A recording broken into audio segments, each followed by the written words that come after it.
Oh lol. I didn't have the plug turned on. I was like, where's the sound?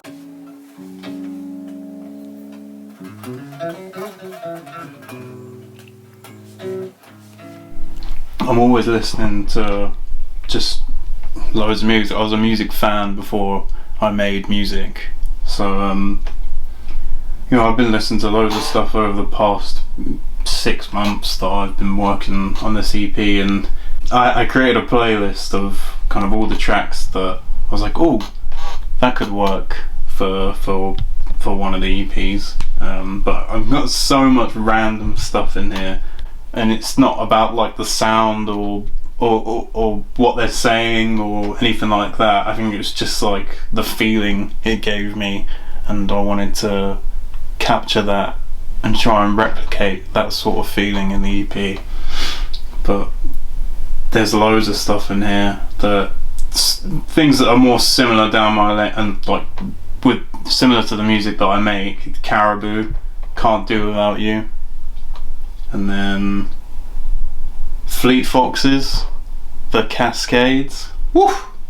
And then I've got stuff like Tool right into, because Tool's actually my favourite band growing up, and then they're a progressive metal band. That was how I really got into music, and they've always just kind of like been there throughout the years. I always end up going back to Tool, and maybe that's why my tunes have like a progressive nature to them, because like Tool, they don't have like specific verse chorus sections. They kind of change throughout the track, and it's never the same thing, and I quite like that,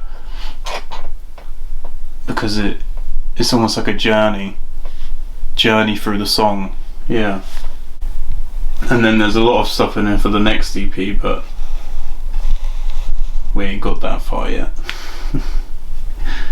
So for this EP, and I guess my music going forward, I wanted to incorporate a lot more of my bass playing, because growing up I was a bass player. That's how I got into music, and I was a bass player first before I was, you know, doing all the electronic stuff, and I kind of lost that over the years. So I've been trying to bring it back, and for this EP, it's littered throughout the project, loads of bass playing, and like for instance,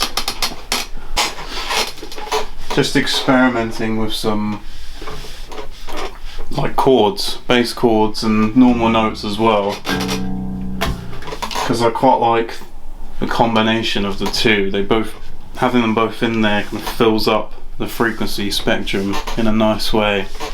So that bass line kind of just went like.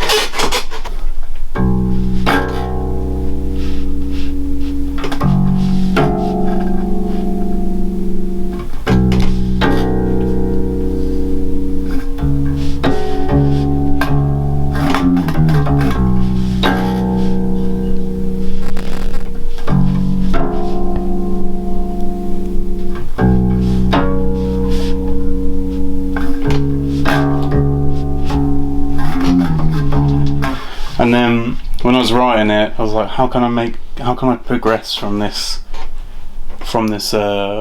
riff, I guess, in bass line? And I thought I could just break up what I've already made into just broken chords, I guess. So I ended up with the next section, which was harder to play, but it worked out well.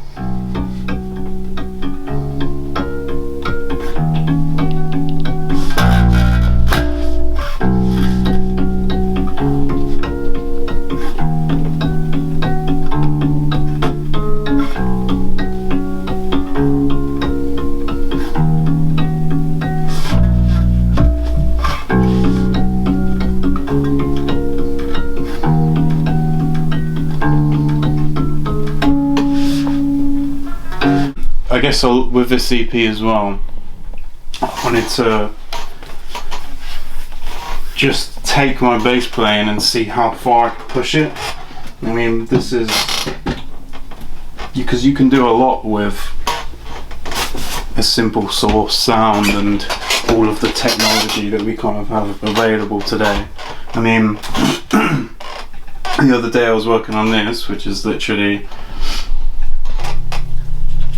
just some bass chords.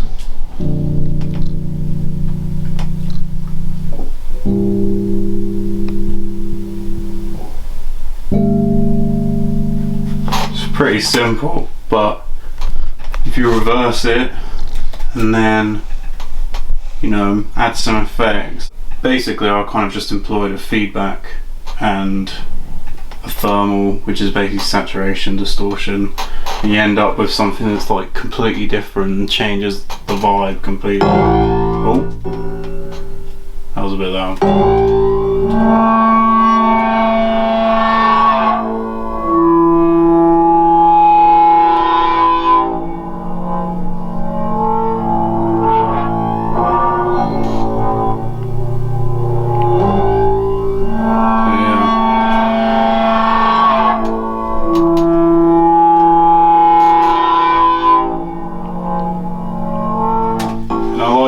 I like that idea of taking something and changing it into something completely new. And there's no like witchcraft or magic at play, it's just experimentation and stumbling across things that you might not have expected. I live in a world of happy accidents.